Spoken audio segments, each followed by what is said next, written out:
عزتمند تاسو ته چې دا سیټ کې دا کم خلق کاری دا خلق د احادیث مبارکونه انکار کوي او دی دعوه دا کوي چې موږ صرف د کتاب الله یعنی د قرآن خدمت کوو ځکه چې دا د الله کلام دی او احادیث مبارکه چې ته ونعوذ بالله دی وی دا ایرانیانو لیکلي دي بس دا بخاریان دي څوک دا خو د ایران او د دې د مجوسو د خلکو د دې پیداوار دي.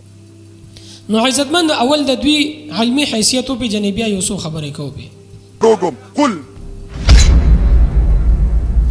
چاته ویل کیږي قل صيغه د شیشه د مولوی صاحب د جمع د قل وای ټول عزتمند تاسو وکتل چې دا د علم نه خلاص خلق چې قل دا د صيغه واحد ده یعنی د واحد صيغه ده او دوی ورته وی دا د جمع صيغه ده.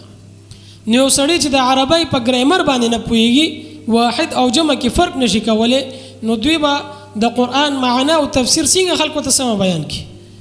نو لہذا دا د علم نه خلاص خلق دي پس باندې پوهیږي نه او دعوه د قرآن د خدمت کولو کوي او د احادیثونو انکار کوي. نو لہذا دا لویه فتنه ده د دې نزان ساتي دا او پیجن او ځان تنو ساتي.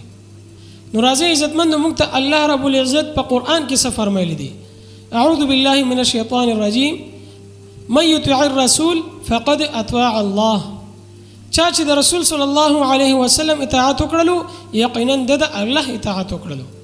بل ځکه الله رب العزت فرمایلی دي اطیعوا الله واطیعوا الرسول تاسو د الله اطاعت وکئ او د رسول صلی الله علیه وسلم اطاعت وکئ. نو د الله اطاعت څنګه ده کتاب الله کلک نیول دي په هغه باندې عمل کول دي یعنی په قرآن مجید باندې عمل کول د الله اطاعت ته او د رسول صلی الله علیه وسلم اطاعت څنګه ده د رسول صلی الله علیه وسلم اطاعت احادیث مبارکه دي. نو موږ چې احادیث مبارکه نه منو انکار ته نه کوو نو دا خو توبه نعوذ بالله دا الله د حکم نه انکار راغلو.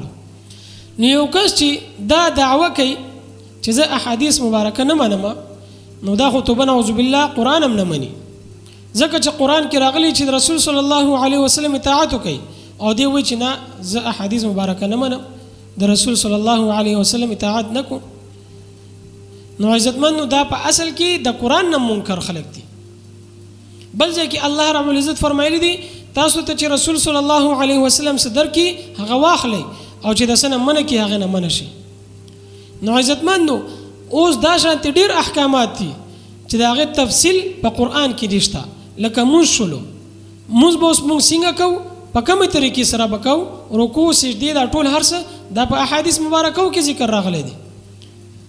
دغه شانتي زکات شلو زکات حکم خو په قرآن کې شته خو د دې اندازه چې په کم شیز کې به څومره زکات وباسي دا په احادیث مبارکو کې ذکر راغلي دي.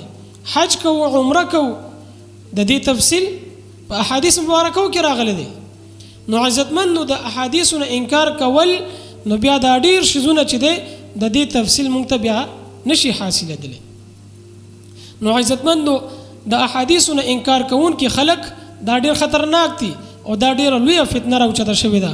لہذا دا او پیژنې او د دین ځان اوساتئ ځکه چې څوک دا دعوه کوي چې زه په قرآن باندې عمل کوم نو قرآن باندې عمل کوون کې به د الله پاک ټول احکامات مني. نو چې ټول احکامات مني نو دی به لازم د رسول صلی الله علیه وسلم اطاعت هم کوي او د رسول صلی الله علیه وسلم اطاعت په احادیث باندې عمل کول سره راځي. نو لہذا دا خلک وپیژني او د دین ځان وساتي.